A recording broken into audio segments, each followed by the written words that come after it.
vamos a iniciar con Edgar. Edgar Rodríguez es el coordinador de investigación de la Escuela de Educación de una universidad universitaria Unimonserrate. Bueno, el título de esta ponencia puede sonar un poco extravagante, extraño, pero digamos que hay como dos propósitos fundamentales en esta oportunidad. El primero es poder situar un problema que resulta novedoso en nuestro contexto hasta cierto punto, comenzar a debatir sobre ese el primer propósito. El segundo propósito, por supuesto, pues es mostrarles lo que llevo en avance en un proyecto de investigación que en este momento está en etapa de configuración de archivo documental. O sea, lo que estoy tratando de hacer en este momento es crear el corpus de información para desde allí comenzar a hacer como toda una reflexión e intentar ubicar y situar los problemas derivados un poco como de este campo que estoy tratando de analizar. Entonces, el título, como ustedes lo ven allí, es Las otras infancias que vienen, apuntes para una ética de la singularidad y subjetividad desde las interacciones niños humanoides.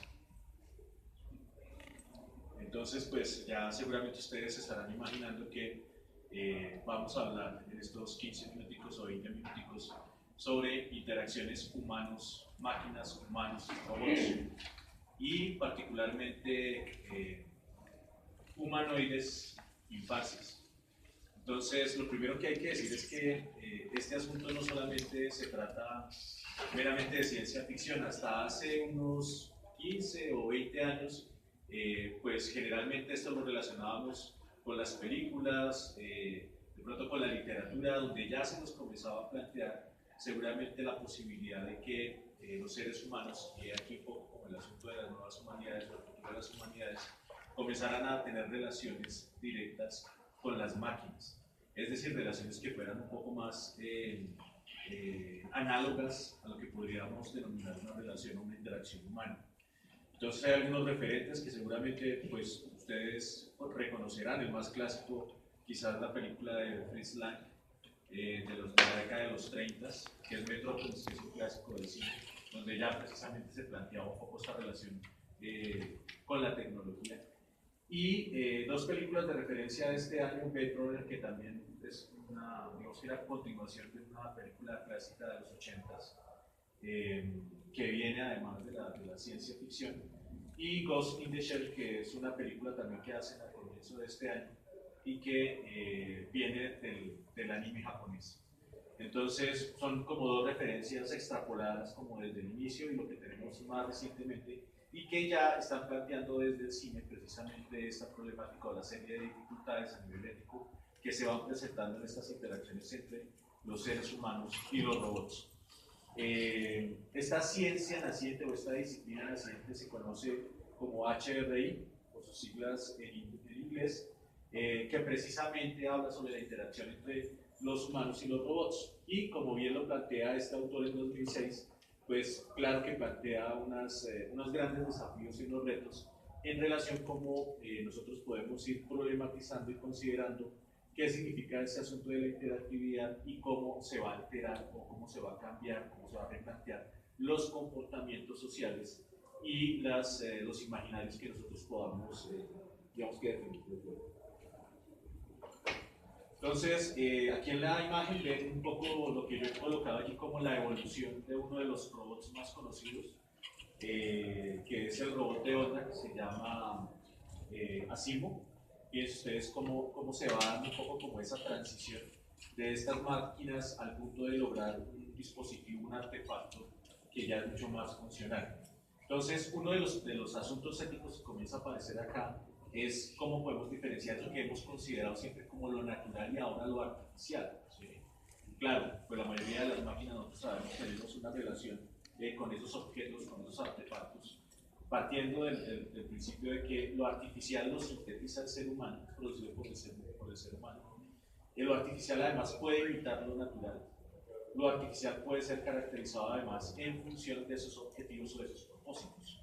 Luego, el segundo problema ético que detectamos acá de consideraciones éticas tiene que ver precisamente con esa función que nosotros le damos a estos dispositivos, a estas herramientas. Recordemos que la palabra robot en sus orígenes tiene que ver con el asunto del esclavo. O sea, el robot originalmente define esa visión del esclavo, del que está en una posición como subordinado.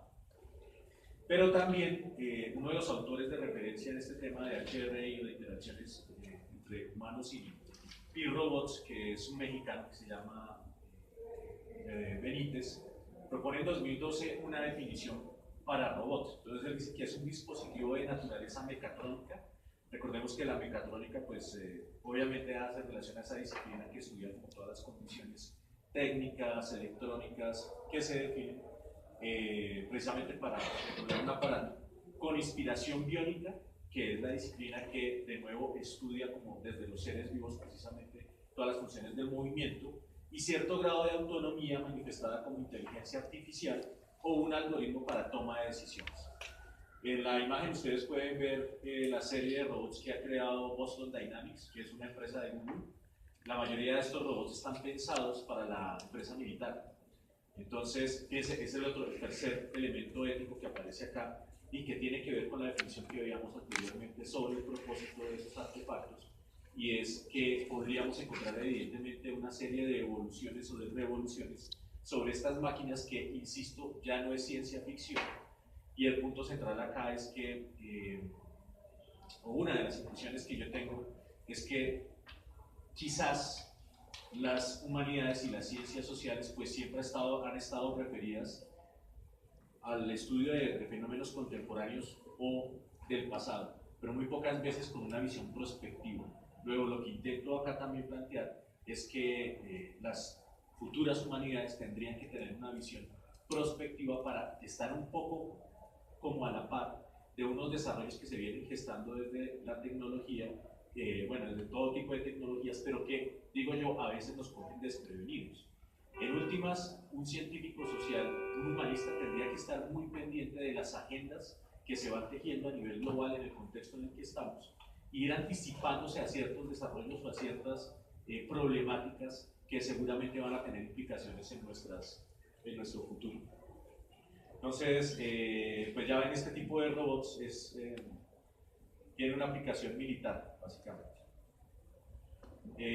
Recordarán ustedes desde la literatura, y un poco como lo que hacía Isaac Asimov, él definía en uno de sus textos clásicos, creo que era Yo Robot, los 3 principios éticos que debería tener una máquina.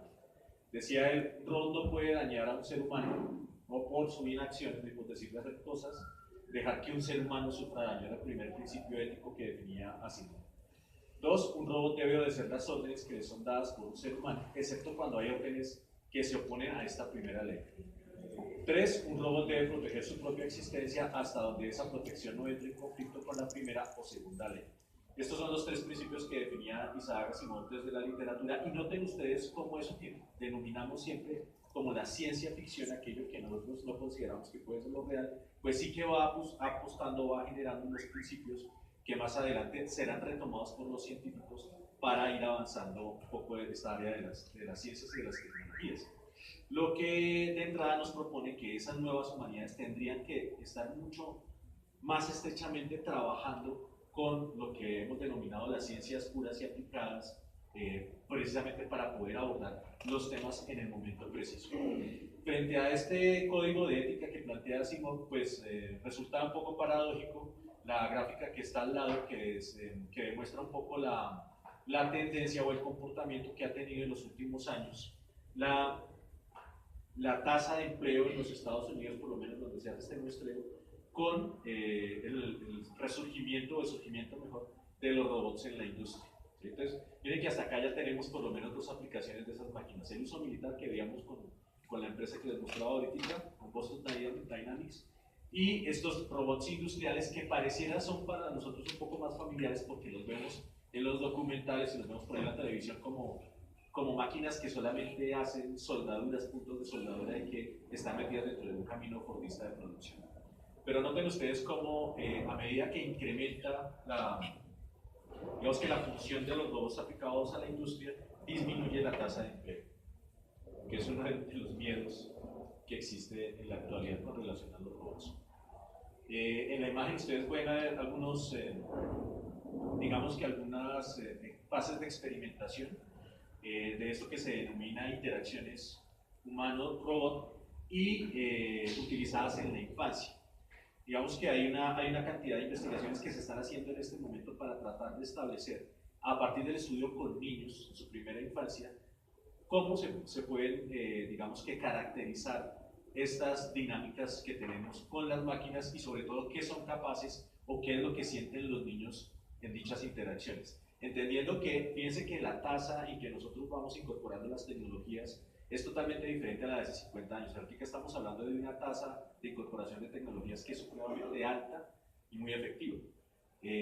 Recordarán ustedes cuando arrancó toda la etapa de Internet, cuando teníamos que conectarnos con Paint y esas cosas, en pantallas de letras verdes o ámbar, estamos hablando de unos 20 años quizás. Fíjense de esa evolución del Internet hasta este momento, la rapidez en que hemos incorporado esas tecnologías. Seguramente aquí podríamos utilizar una gráfica, una estadística que nos diga, por ejemplo, cuántos teléfonos inteligentes tenemos ahora disponibles, independientemente del estrato social. Entonces fíjense que estamos hablando de una condición muy acelerada. Entonces estos experimentos se están realizando en el momento, llevamos más o menos 10 años de trabajo con este tipo de, digamos que de investigaciones, y desde allí se puede establecer que hay por lo menos 3 tipos de robots. Creo que ya voy sobre algunos que son socialmente situados, piensen que esta es una taxonomía de estas máquinas. Robots que son socialmente situados, socialmente embebidos y socialmente inteligentes. Hay una gradualidad. En últimas, los socialmente inteligentes serían esos robots capaces de tener unas interacciones a partir de algoritmos y de una inteligencia artificial, que es lo que se está buscando ahorita en investigación, que es el logro de la singularidad de estas máquinas. Entonces estamos hablando de una disciplina efectivamente transdisciplina, ¿cierto? Colocaba yo un ejemplo que es la ergonomía cognitiva, en donde se analiza el trabajo humano en términos de las representaciones y procesos cognitivos. Esto no es nada novedoso, pero lo que sí resulta novedoso para nosotros es poder avisorar que para las humanidades y para las ciencias sociales del futuro inmediato, esta visión transdisciplinar es necesaria, porque si no, de lo contrario, vamos todavía a seguir guardando una distancia que no nos va a permitir, digamos, que tener un posicionamiento crítico sobre lo que significan este nuevo tipo de tecnologías. Noten ustedes que en la ergonomía cognitiva se hace uso de la antropología, de la filosofía, de la sociología, pero esto para nosotros no es muy claro y no se enseña en las universidades actualmente. O sea, los usos y las demandas que tenemos de cada una de estas disciplinas todavía son supremamente centrados, casi que solipsistas, frente a este otro tipo de desarrollos que se están dando en la actualidad.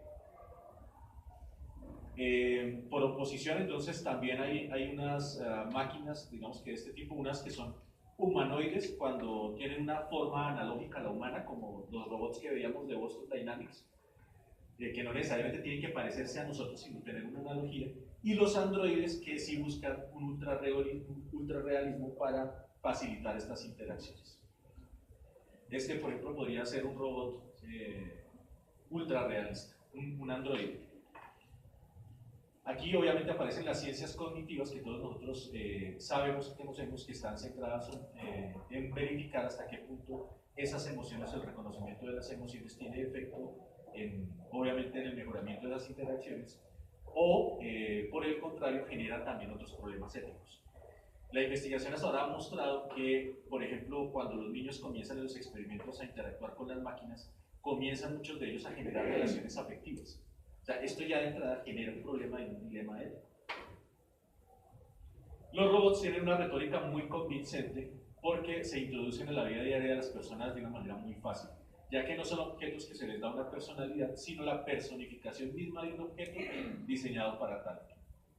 Aquí tenemos el Repli Q1, que es esta androide, que ustedes se fijan cómo está construida y cómo al final pues termina su diseño para interactuar con diferentes poblaciones. Y esto resulta muy interesante, seguramente ustedes lo saben, el proyecto que se está manejando de transhumanidad en Rusia, financiado por la empresa privada, plantea un programa 2045 que arranca en 2015 y va hasta 2045, donde sus metas son gradualmente ir configurando o posibilitando que esto yo sé que suena ciencia ficción, pero se está financiando como investigación. Es el proyecto transhumano, digamos así que de punto.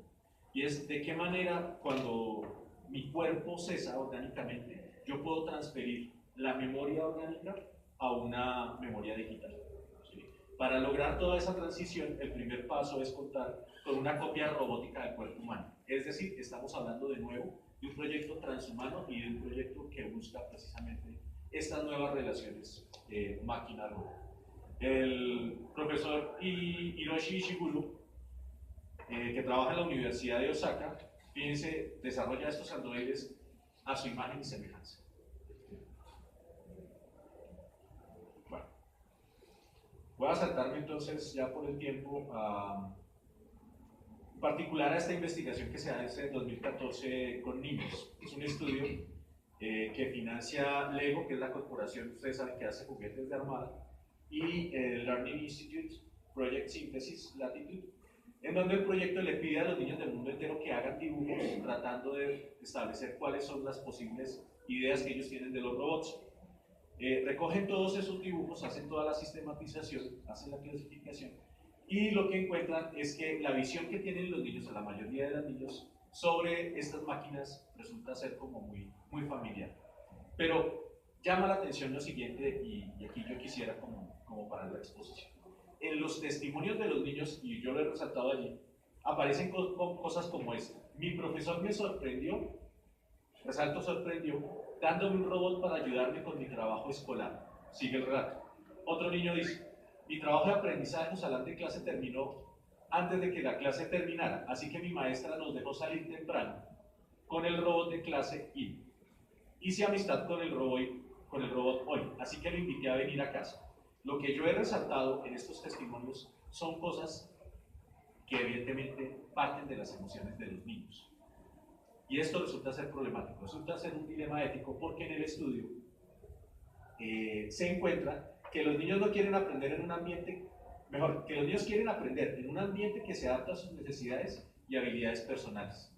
Ellos quieren algo o alguien a su lado que les apoye en el proceso de aprendizaje, pero que ese algo o ese alguien sea capaz de no juzgar cuando tienen un problema. Otro hallazgo clave del estudio es que para los niños la línea entre aprender y jugar es borrosa y piensan que ambos se refuerzan mutuamente, lo que decíamos al final de la mañana con la exposición de juego. Esto pareciera ser como una cosa trivial, pero de fondo lo que está demostrando, que es el problema real que quiero atacar acá, es que la educación, lamentablemente y tristemente, frente a lo efectivo, no está teniendo muchísimas implicaciones. Es decir, lo que están reclamando estas infancias, lo que están reclamando los niños, es que prefieren en últimas, a partir del estudio, tener una máquina, ¿cierto? Algo inorgánico, que les ponga atención, que les garantice la atención y que les permita jugar. Eso me parece que es un asunto aquí, claro, problemático. Es el papel que vendrían a reemplazar un poco como estas máquinas en el escenario educativo. Bien, aquí hay una cosa sobre las competencias que se buscan, porque hay una visión también afirmativa del uso de los robots en la escuela. Pero quedan las preguntas. ¿Qué infancias devendremos en el paso de los nativos digitales a lo que yo comienzo a llamar en esta investigación los colonos transhumanos? Entonces, fíjense, aquí ya nosotros estamos familiarizados con el asunto de los nativos digitales, que ya vienen con el chip incorporado, que parece que utilizan las tecnologías de una manera muy fácil. Pero cuando viene esta cuarta revolución industrial, porque así la están llamando ahora, está en la cuarta revolución industrial, tendríamos que hacernos la pregunta: ¿qué tipo de infancias o con qué tipo de infancia nosotros estaríamos trabajando? Bueno, esto no lo voy a saltar. Hay unos principios éticos que algunos investigadores ya están desarrollando a propósito de las múltiples aplicaciones que pueden tener estas máquinas. Lo voy a saltar para dejar estas preguntas planteadas. ¿Qué lugar ocuparemos en el conjunto de desarrollo de las nuevas tecnologías? ¿Podrá este tipo de estudios promover una racionalidad diferente? ¿Podremos involucrar este tipo de investigaciones como parte de nuestros programas de estudio? ¿Consumiremos o colaboraremos en el desarrollo de este futuro inmediato? Estas son algunas de las preguntas que quedan allí planteadas. Bueno, pues entonces, muchas gracias por esta acelerada ¿Qué preguntas tienen a la exposición? Es un tema que se viene encima y genera cada vez más inquietud, ¿no? Desde el punto de vista ético, y no lo podemos desconocer desde las humanidades, porque es una realidad. La cuestión es cómo abordar, no desconocerlo como tal. Las investigaciones de que no sé si tienen alguna pregunta. Bueno, cuando lo escuchaba yo estaba pensando como algo que nos cabe esperar a los humanos. La pregunta es, nosotros los humanos, digamos, a ver qué le queda al humano, porque la máquina como que nos perfecciona, como que humanamente no podemos hacer, digamos, una condición natural, es como que lo artificial hace porque humanamente no podemos hacer. ¿Ves qué nos queda a nosotros de la relación con los cuidados? Pues esa pregunta es clave, maestra, porque de los debates, o sea, aquí hay una serie de, digamos que de asuntos que nos llevan a esas discusiones profundas. Yo ya les intentaba mostrar un poco el temor que existe frente al asunto de lo laboral, del trabajo, porque es otra realidad que se vive. Entonces, todo eso está articulado en esa máquina mundial capitalista. Pero por el otro lado, la pregunta que entonces me parece que es muy significativa, porque lo que nos queda, en realidad lo que nos queda, es la esperanza de poder construir, a diferencia de, o mejor, de ser mucho más inteligentes que las máquinas. Decía, ¿qué se me fue el nombre del científico? Pero decía uno de los científicos más relevantes en este momento que esto está avanzando tan rápido que muy pronto estos dispositivos pues seguramente van a tener mayores capacidades para resolver problemas, obviamente a tasas de velocidad más rápidas que nosotros. Pero que nos queda nosotros la esperanza de, a diferencia de estas máquinas, de poder establecer y de reconfigurar lo que sería una transhumanidad, es decir, una recuperación de lo humano en un siglo que nos está llevando, obviamente, digamos que no solamente a la maquinación o a la maquinización permanente, sino a la pérdida de todo sentido absoluto. Entonces, lo que nos queda es mucho trabajo en el pensamiento, lo que nos queda es mucha esperanza para volver a recuperar lo que nos es propio, que es la proxemia, la hospitalidad. Lo que nos queda es poder generar relaciones humanas, rescatarlas. Porque hasta cierto punto, que un niño diga en una encuesta, o la mayoría de los niños digan en una encuesta, que no importa si es una máquina o un ser humano, pero que les pongan atención, es una, y me permiten la expresión, es una bofetada a lo que nosotros hemos venido haciendo. Entonces, eso digamos que nos queda la recuperación de nuestra esencia, diría yo. Pero pues, bueno, si no estamos nosotros pendientes de estos temas, seguramente también pues luego nos cogen de sorpresa. Claro, es que la cuestión es que es una realidad, y eso que tú planteas es muy crítico, y cada vez es más fuerte, porque por eso lo decíamos desde el punto de vista del docente, desde el punto de vista de la comunidad académica, desde el punto de vista de lo humano, cuál es el papel preponderante, porque podríamos tomar dos posiciones, que segregarnos y separarnos y generar una brecha, pero es una realidad y tenemos que tomar decisiones culminantes de lo humano, que es cómo se rescata y cómo se piensa, porque es que el mundo contemporáneo con todo este avance religioso es una cosa, es una realidad, asusta, pero desde lo humano y desde las humanidades, y por eso es una pregunta que trabajamos desde el mismo doctorado cuestionándolos, es decir, ¿cuál es el papel de las humanidades en todo esto? Porque tienen que darse respuestas o quedarnos afuera. Y ahí, esa alerta que colocas, gracias a la pregunta que hace la maestra, es bien importante, porque si ustedes miran ahora sí en la ciencia ficción, nos están tirando unos datos que uno no sabe si es ciencia ficción o si realmente es una perspectiva, ¿no? Cuando uno ve Yo Robot, cuando ve Terminator, la rebelión de las máquinas, cuando tú ves Control Total, ya las máquinas asociadas entre ellas, apoderándose, porque dicen los humanos se van a destruir entre ellos. Nosotros tenemos que ayudarles a controlar y se apoderan de todo, ¿sí? Entonces, si nos queda una esperanza en la proxemia, en la inteligencia nuestra, es como trabajar sobre eso. Ahora, si no hay temas de cuento por qué podemos, pero una cosa es la inteligencia artificial, pero si entramos a mirar modelos de vida artificial, realmente uno ve modelos Tierra y muchos otros modelos, son preocupantes porque los procesos emergentes que se dan en la vida artificial toman vida propia. Es decir, en el sistema es importante cómo incluso programados en una segunda y tercera generación que se llama de parásitos empiezan a tomar unos colores y unas dinámicas diferentes que se pueden escapar del control.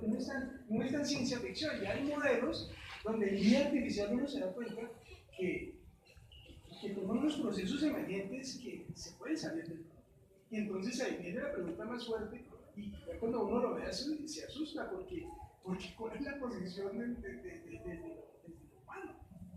Más allá de las redes neuronales, que son todavía como muy estandarizadas, pero me refiero a otros procesos un poco más complejos de vida artificial que le quieren pegar a esa parte humana, porque digamos que hasta ahora hay muchos elementos humanos que no se han logrado, pero hay unas investigaciones muy fuertes. Entonces pienso que me parece que es algo para cuestionarse y para no dejarlo de lado, porque nos podemos.